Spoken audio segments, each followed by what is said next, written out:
How did Windows go from this to this? Well, it's been quite the journey. The very first Windows was this.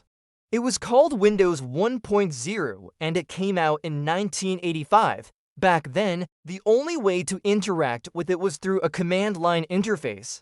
This also introduced the Start button and the taskbar, which are still around to this day. No pretty pictures or icons. You had to type everything in. And the graphics capabilities were extremely limited. Everything was basically just black and white. Windows 95 came out in 1995 and introduced the famous blue screen of death.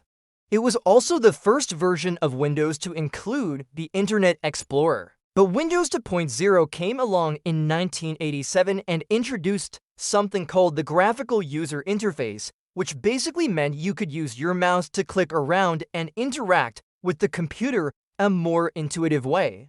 And finally, Windows XP, one of the most popular versions of Windows of all time, came out in 2001, and the rest is history. Windows 3.0 came out in 1990 and introduced the Program Manager and the File Manager.